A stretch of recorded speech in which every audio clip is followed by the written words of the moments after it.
हरे कृष्णा। तो आज हम अधिक मास के शुक्ल पक्ष में आने वाली पद्मिनी एकादशी का महात्म्य जानते हैं। एक बार राजा युधिष्ठिर ने भगवान श्री कृष्ण से पूछा कि हे जनार्दन, अधिक मास के शुक्ल पक्ष में आने वाली एकादशी का क्या नाम है और इस व्रत के पालन की क्या विधि है, इसको आप विस्तार से वर्णन कीजिए। तब भगवान श्री कृष्ण ने कहा कि 33 महीनों के बाद अधिक मास आता है, उसमें उसके शुक्ल पक्ष में पद्मिनी एकादशी आती है। जो इस पद्मिनी एकादशी के व्रत का पालन करता है उसे भगवान पद्मनाभ के धाम की प्राप्ति होती है। तो एकादशी का व्रत करने के लिए हमें दशमी से ही व्रत के पालन नियमों का पालन करना होता है। दशमी को एक समय भोजन लेना है और किसी दूसरे व्यक्ति द्वारा बनाया गया भोजन लेना वर्जित है। कांच के बर्तन में बनाया गया भोजन भी वर्जित है। रात्रि जागरण करना है और जमीन में चटाई बिछाकर सोना है। ब्रह्मचर्य का पालन करना है। ऐसा करने से हम भगवान को प्रसन्न कर सकते हैं। और एकादशी के दिन प्रातःकाल उठकर हमें भगवान के नाम का उच्चारण करना है। भगवान को धूप, दीप, पुष्प, जल अर्पण करना है और भगवान के लीला गुण रूप का श्रवण करना है। पूरी रात्रि जागरण करना है और जागरण के रात्रि जागरण में अगर पहले पहर में जो व्यक्ति जागरण करता है उसे अग्निष्ट होम यज्ञ करने का फल प्राप्त होता है। यदि कोई व्यक्ति रात्रि के दूसरे प्रहर में जागरण करता है तो उसे वाजपेयी यज्ञ का फल प्राप्त होता है। यदि कोई व्यक्ति रात्रि के तीसरे प्रहर में जागरण करता है तो उसे अश्वमेध यज्ञ का फल प्राप्त होता है। और जो व्यक्ति पूरी रात्रि जागरण करता है उसे राजसूय यज्ञ करने का फल प्राप्त होता है।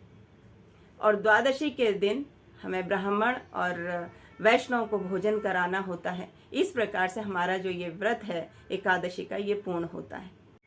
तब भगवान श्री कृष्ण ने कहा कि हे युधिष्ठिर, आपकी जिज्ञासा के अनुसार मैंने आपको पद्मिनी एकादशी के व्रत की विधि को बताया है। अब इसकी कथा को भी सुनो। एक बार बहुत पहले पुलस्त्य ऋषि ने नारद मुनि को इसकी कथा सुनाई थी।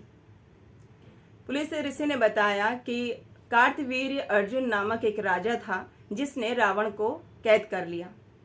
और पुलस्त्य मुनि जो है वो कार्तवीर्य अर्जुन के पास जाते हैं और रावण को छुड़ा लाते हैं। तो ये सुनकर अर्जुन जो नारद जी हैं उनको अचंभा हुआ।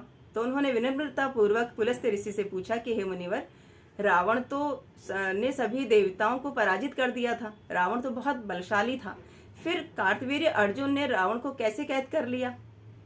तब पुलस्त्य ऋषि ने कहा कि कार्तवीर्य जो है वो त्रेता युग में है नामक कुल में उसका जन्म हुआ था।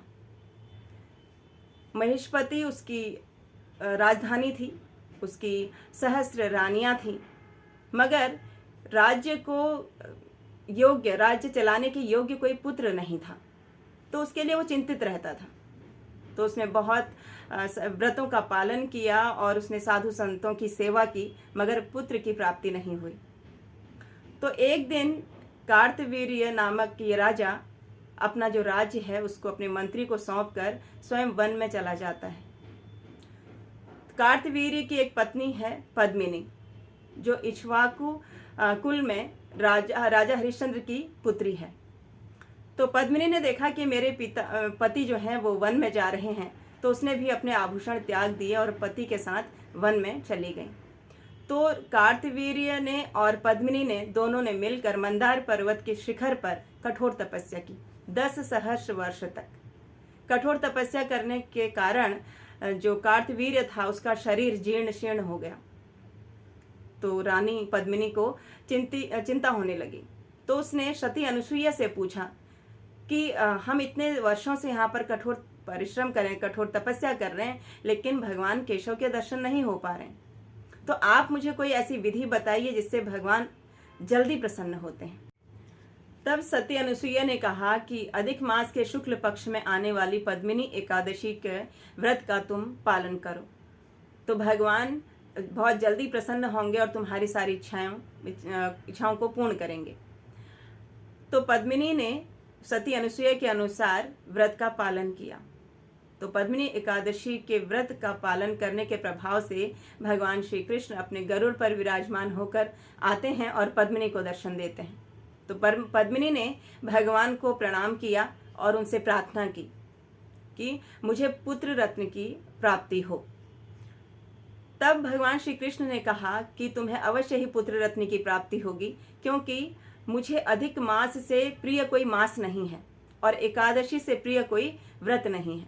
तुमने इनका पालन किया है, मैं तुम्हारी इच्छा के अनुसार तुम्हें वरदान देता हूँ।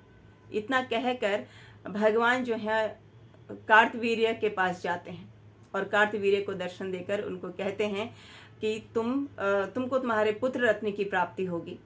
तो कार्तवीर्य और पद्मिनी बहुत प्रसन्न होते हैं, भगवान अपने धाम में चले जाते हैं। तो ये दोनों कार्तवीर्य और पद्मिनी अपने ऐश्वर्यपूर्ण राज्य जिसे छोड़ कर गए थे वहाँ वापस आते हैं। कुछ समय के बाद रानी पद्मिनी को एक पराक्रमी पुत्र की प्राप्ति होती है। उस बालक का नाम कार्तवीर्य अर्जुन पड़ा। तो कार्तवीर्य अर्जुन इतना बलशाली था, इतना पराक्रमी था कि उसने 10 मुखी रावण को भी पराजित किया। तो इस प्रकार से पद्मिनी एकादशी का महात्म्य पुलस्त्य ऋषि ने नारद जी को सुनाया और वहां से प्रस्थान किया।